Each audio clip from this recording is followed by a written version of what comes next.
আপনারা এইভাবে ট্রাই করতে পারেন। টিফিন ফাঁকা হয়ে আসবে, এটা আপনাদেরকে কথা দিতে পারি।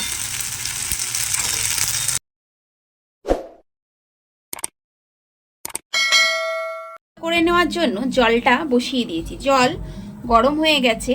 এবার নুন দিয়ে দেবো, এবার পাস্তাটাও দেব। পাস্তাটাকে সেদ্ধ করে নেব।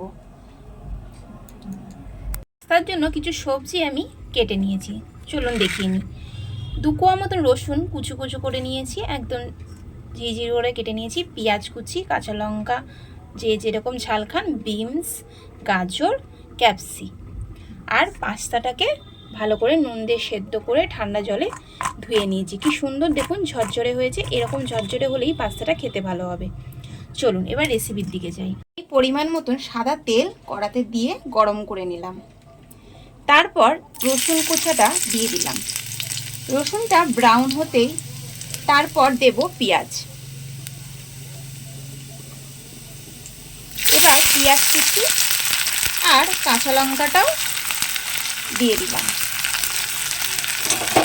এবার একটু হালকা ব্রাউন হওয়ার পর ভেজিটেবলগুলো দিয়ে দেব।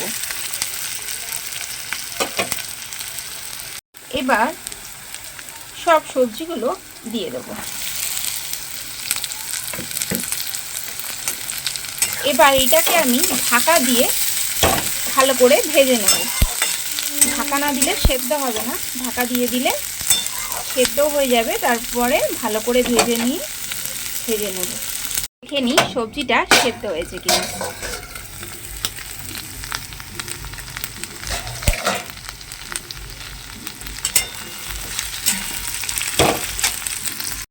সবজিটা প্রায় ভাজা হয়ে এসছে আর সবজিটা সেদ্ধ হয়ে গেছে। এবারে স্বাদ মতন নুন দিয়ে দেবো।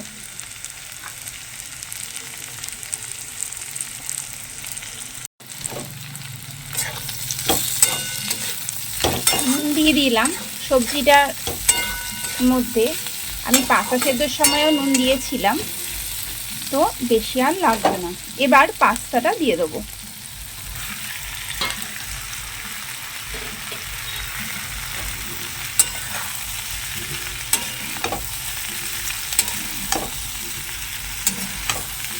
এইভাবে আপনারাও বাচ্চাদের টিফিনে দিয়ে দিতে পারেন, খুব ভালো খাবে এবং ভেজিটেবলগুলো ওদের খাওয়া হয়ে যাবে। এমনিতে বাচ্চারা ভেজিটেবল খেতে চায় না, এইভাবে যদি আপনারা পাস্তার মধ্যে ভেজিটেবল অ্যাড করতে পারেন তাহলে খুব ভালো হবে, বাচ্চাদের ভেজিটেবলগুলো খাওয়া হয়ে যাবে। বাচ্চাদের আমি একটা ভিডিও দিয়ে রেখেছি, আমান, কাজু, আখরোট কীভাবে খাওয়ালে বাচ্চারা খেতে পারবে। আমান, কাজু, আখরোট এমনি তো বাচ্চারা চিবিয়ে খায় না, আমি একটা আলাদা প্রসেসে আমার বাচ্চাকে খাওয়াই, আমার ছেলেকে। আপনারাও সেই ভিডিওটা দেখে নিতে পারেন এবং বাচ্চাদেরকে রোজ সকালবেলা দিতে পারেন। চলুন এবার পাস্তা মশলাটা দিয়ে দিই।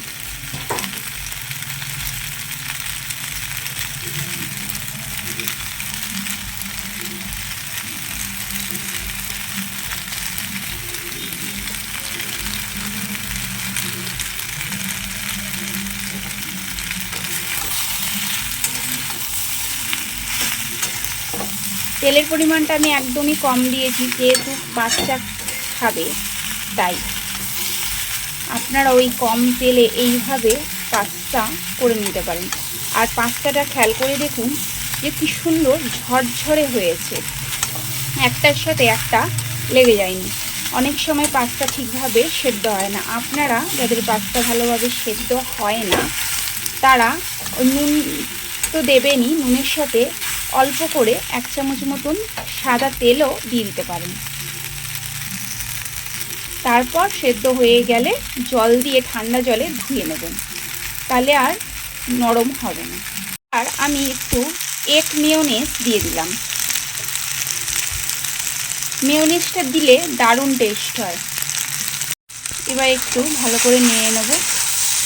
আমার ভিডিও যদি আপনাদের ভালো লাগে অবশ্যই যারা এখনও পর্যন্ত সাবস্ক্রাইব করেননি সাবস্ক্রাইব করে নেবেন, আর লাইক কমেন্ট করতে কিন্তু ভুলবেন না। আমার ভিডিও আপনাদের কেমন লাগছে অবশ্যই আমাকে কমেন্ট করে জানাবেন।